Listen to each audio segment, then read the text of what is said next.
پیارے بچوں، السلام علیکم۔ ہمارے پیارے نبی حضرت محمد صلی اللہ علیہ وآلہ وسلم جب اس دنیا میں تشریف لائے تو ان کے والد حضرت عبداللہ رضی اللہ عنہ کا انتقال ہو چکا تھا۔ یعنی آپ صلی اللہ علیہ وآلہ وسلم اس دنیا میں یتیمی کی حالت میں پیدا ہوئے، اور آپ صلی اللہ علیہ وآلہ وسلم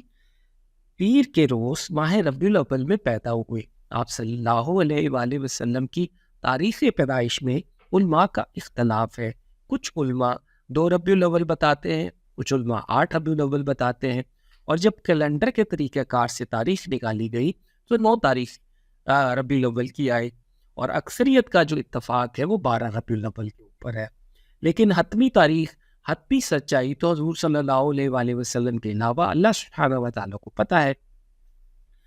لیکن ایک چیز پہ تمام کے تمام علماء کا اتفاق ہے، اور وہ یہ ہے کہ آپ صلی اللہ علیہ وآلہ وسلم ماہ ربیع الاول میں پیر کے روز پیدا ہوئے۔ آپ صلی اللہ علیہ وآلہ وسلم کی پیدائش سے قبل آپ صلی اللہ علیہ وآلہ وسلم کی والدہ ماجدہ حضرت آمنہ رضی اللہ عنہا نے ایک خواب دیکھا۔ انہوں نے دیکھا کہ ان سے ایک نور نکلا، اور اس نور نے شام کی محلات تک جگمگا دیے ہیں، اور ان کو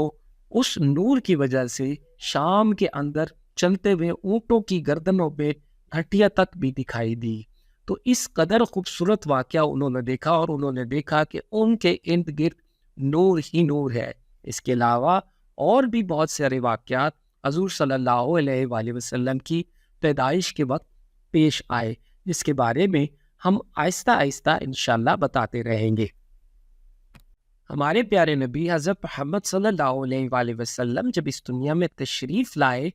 تو اس وقت اس دنیا میں بہت سارے واقعات رونما ہوئے، جن میں سے چند ایک کا ذکر میں آپ سے کرتا ہوں۔ ایک واقعہ شاہ ایران کا واقعہ ہے۔ جب حضور صلی اللہ علیہ وآلہ وسلم پیدا ہوئے تو اس وقت ایران کی سلطنت بہت بڑی سلطنت تھی، اور اس کا بادشاہ جس کو کسریٰ کہا جاتا ہے وہ ایک بہت بڑے اور مضبوط محل میں رہا کرتا تھا۔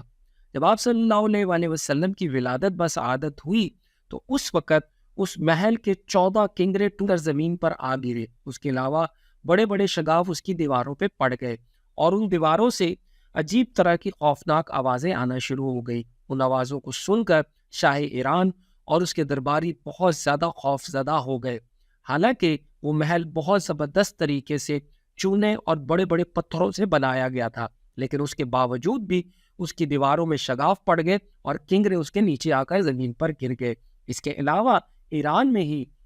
بہت سارے لوگ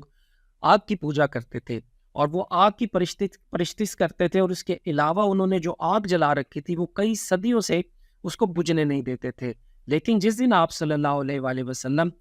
پیدا ہوئے اس دن وہ آگ اچانک آنن فانن خود بخود بجھ گئی، جس کی وجہ سے ان آگ کے پجاریوں میں، آگ کی پرستش کرنے والوں میں رونا پیٹنا مچ گیا۔ اور یہ ساری کی ساری اطلاعات جب کسریٰ کو ملی تو وہ بہت پریشان ہوا، اور اس نے بہت سارے کہنوں کو بلا بھیجا، اور اس نے پوچھا کہ بھئی پتہ کروں کہ یہ اصل میں ہوا کیا ہے، کیا وجہ ہے کہ ہمارے ملک میں اس طرح کے واقعات ہو رہے ہیں۔ تو کہنوں نے اس کو بتایا کہ ایک آخری نبی اس دنیا میں پیدا ہو گئے ہیں، جن کے ہاتھ میں ایران اور روم کی سلطنتیں چلی جائیں گی۔ ابن عباس رضی اللہ عنہ فرماتے ہیں کہ ہمارے پیارے نبی حضرت محمد صلی اللہ علیہ وآلہ وسلم جب اس دنیا میں تشریف لائے تو آپ صلی اللہ علیہ وآلہ وسلم کی اول نال کٹی ہوئی تھی، اور آپ صلی اللہ علیہ وآلہ وسلم ختنہ شدہ پیدا ہوئے تھے۔ یہ بات دیکھ کر آپ صلی اللہ علیہ وآلہ وسلم کے دادا حضرت عبد المطلب نے یہ کہا کہ میرا یہ بیٹا بڑی ہی شان کا مالک ہوگا، بڑی ہی نرالی شان ہوگی اس کی۔ آپ صلی اللہ علیہ وآلہ وسلم کا 7ویں دن عقیقہ کیا گیا، اور آپ صلی اللہ علیہ وآلہ وسلم کا نام محمد آپ صلی اللہ علیہ وآلہ وسلم کے دادا عبد المطلب نے رکھا، اور آپ کی والدہ حضرت آمنہ رضی اللہ عنہا نے آپ کا نام احمد رکھا۔ پرانی کتابوں میں آپ صلی اللہ علیہ وآلہ وسلم کا نام احمد درج ہے۔